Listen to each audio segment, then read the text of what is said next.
Всем привет, друзья! С вами канал Power Device, и в этом ролике хочу сделать распаковку и небольшой обзор такого интересного смартфона от фирмы Unigertz. Модель называется TikTok. Это защищенный смартфон с двумя экранами на мощном процессоре, большой батареей и разными фишками. Насколько я знаю, смартфон выпускается только с такой модификацией памяти 8128, что достаточно неплохо.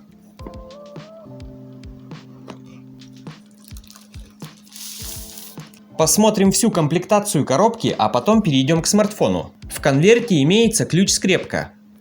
Также, насколько я вижу, здесь есть защитная пленка, либо стекло. Сейчас посмотрим. Да, друзья, это не пленка. В комплекте идет защитное стекло. А также инструкции. Зарядник способен выдавать максимальную мощность 12 вольт, а также 2,75 ампера. Смартфон поддерживает быструю зарядку на 33 Вт. Считаю, это очень неплохо для защищенного смартфона. Ну и также в комплекте идет кабель USB Type-C. Ну а теперь, друзья, перейдем к самому смартфону. К слову говоря, сперва я подумал, что это и есть корпус самого смартфона, но на самом деле это чехол. Чехол очень плотный, мягким я бы его не назвал, он сделан из жесткой резины.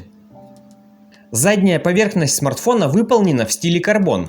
Пальцами она ощущается как прорезиненная и достаточно приятная на ощупь.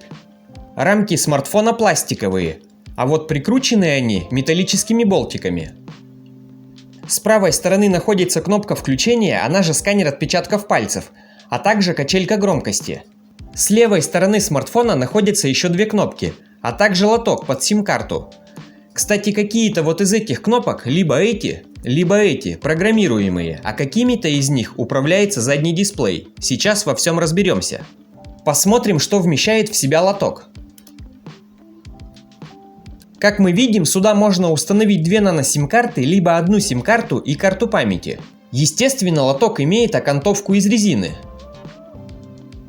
Произведем включение смартфона. Также обращаю ваше внимание, что на смартфоне из коробки уже наклеено защитное стекло. Это именно стекло, а не пленка. Итак, друзья, я уже произвел первоначальную настройку смартфона Unigertz TikTok. Давайте сразу посмотрим минимальную и максимальную яркость. Порог минимальной яркости достаточно низкий. А это максимальная яркость.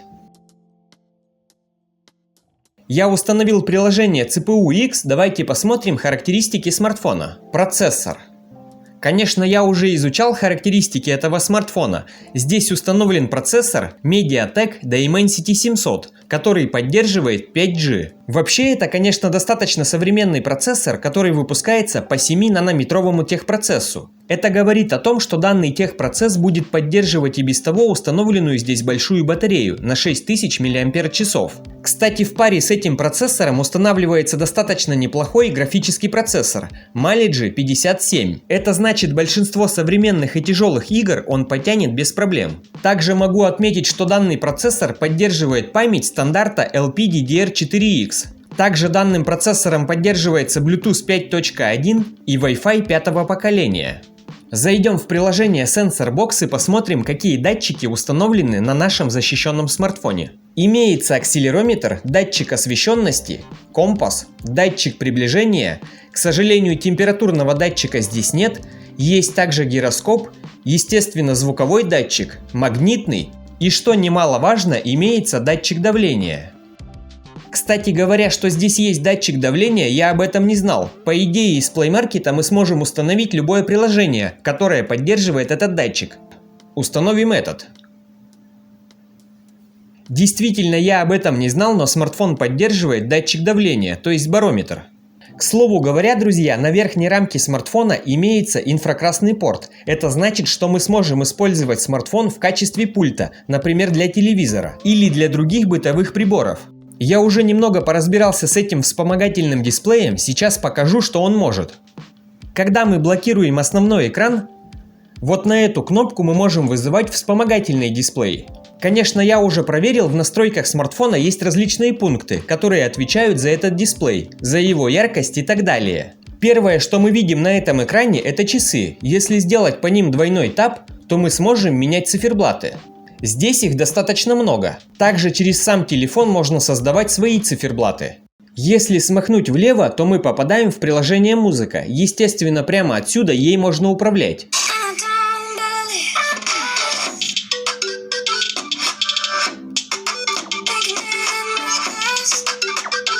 Смартфон достаточно громко воспроизводит звук, у него один динамик, он находится здесь. Дальше, если сделать еще один свайп влево, то мы попадаем в приложение «Компас», а также уровень. Идем дальше. Дальше идет камера. Если на нее нажать, то открывается камера. И отсюда мы можем делать снимки. Как бы селфи, но они идут с основной камеры. Также эти снимки можно здесь просматривать. И как я понял, отсюда же можно переключаться на селфи-камеру, то есть на фронтальную. Друзья, сейчас обнаружил одну важную деталь. Эта деталь касается заднего дисплея, и когда вы через него делаете снимки. Находится она здесь. Листаем немного ниже. Находим такие вкладки. По умолчанию здесь выставлено минимальное разрешение. Если в таком разрешении делать снимки через задний дисплей, то снимки будут ужасного качества. Нужно выставлять максимальное. Это настройка на основную камеру, а это на фронтальную. К этим настройкам мы еще вернемся, а пока идем в наш вспомогательный дисплей. После камеры мы снова попадаем на часы. Если сделать свайп вниз, то мы сможем увидеть заряд нашей батареи. Если же сделать свайп вверх, то мы сможем видеть здесь все уведомления, пропущенные звонки от приложений и так далее. А также, насколько я знаю, если вам поступает входящий звонок, то прямо с этого экрана вы сможете отклонить вызов, либо принять его. Как я уже упоминал ранее, эти две красные кнопки программируемые.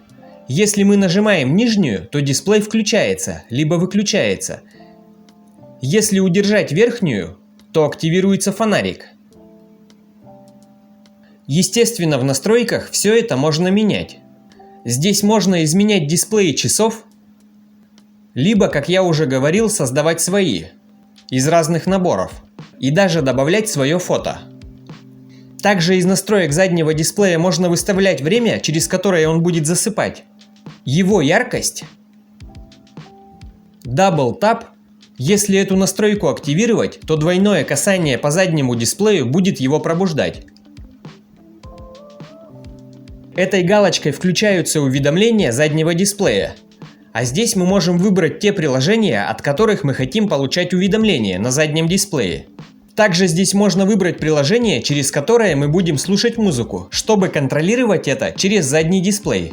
Также, друзья, обращаю ваше внимание, что модель этого смартфона Unigertz TikTok сделана для глобального рынка. Но вот некоторые пункты здесь не переведены. И вот, например, если мы зайдем вот в такой пункт, здесь есть интересные настройки. Например, настройки светодиода.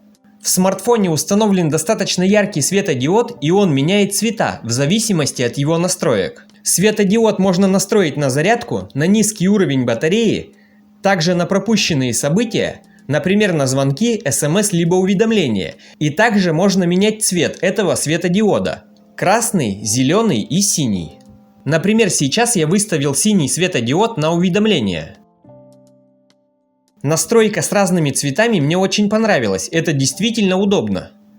В этом же пункте есть настройка программируемых кнопок. На одну кнопку на выбор можно ставить 3 различных действия. На короткое нажатие, на длинное нажатие или на двойное. Каждое такое нажатие выполняет какую-то функцию, либо открывает приложение. Сейчас мы зашли в первую кнопку, то есть в верхнюю. Заходим в ее настройки. Короткое нажатие, задача не задана. Например, можно поставить «Открыть камеру», либо запустить любое приложение. Теперь короткое нажатие запускает камеру. Длительное нажатие этой же кнопки активирует фонарь, а двойное нажатие – скриншот. Давайте зайдем в приложение YouTube и посмотрим какое-то видео. Экран здесь 6,3 дюймов.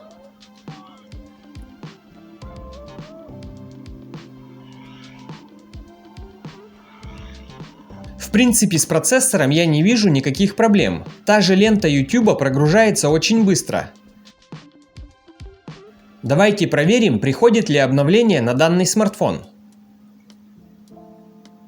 Да, уже прилетело какое-то обновление.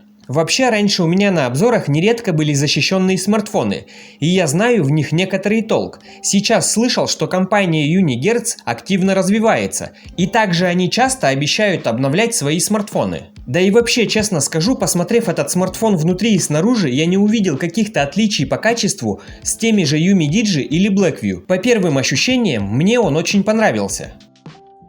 Давайте зайдем в основную камеру и посмотрим, что она может. Первым делом переключусь на видео, меня интересует, есть ли здесь стабилизация, ведь процессор ее поддерживает. Да, вижу галочку электронной стабилизации, значит разработчики сюда ее воткнули, это очень хорошо. Сделаем снимок для теста. В принципе, друзья, что могу сказать? Сразу видно, что камера не самого высокого уровня. На приближении заметна некоторая замыленность. Селфи-камера здесь на 8 мегапикселей, но я еще буду делать обзор на этот смартфон, какие-нибудь его тесты. Там же в тестах я задействую и камеру. К слову говоря, этот защищенный смартфон со всеми его неплохими параметрами стоит совсем недорого. Я оставлю ссылку на AliExpress, где я его заказывал. Если интересно, пройдите посмотрите. В том магазине часто бывают скидки. В общем и целом, по первым впечатлениям, смартфон мне очень понравился. Как его внешний вид, так же как реализован задний дисплей. Также, может быть, со мной не все согласятся, но мне понравилось то, что этот смартфон имеет такой ощутимый вес. Он достаточно тяжелый. Считаю, что защищенный смартфон и должен быть тяжелым. Во-первых, здесь качественные материалы и корпус, из которых он сделан. А во-вторых, здесь очень большая батарея на 6000 мАч. В общем, друзья, если еще хотите увидеть тесты на этот смартфон, подписывайтесь на мой канал, обязательно их сделаю. На этой ноте буду завершать свой небольшой обзор. Желаю всем только качественных девайсов и правильных настроек. Всем пока!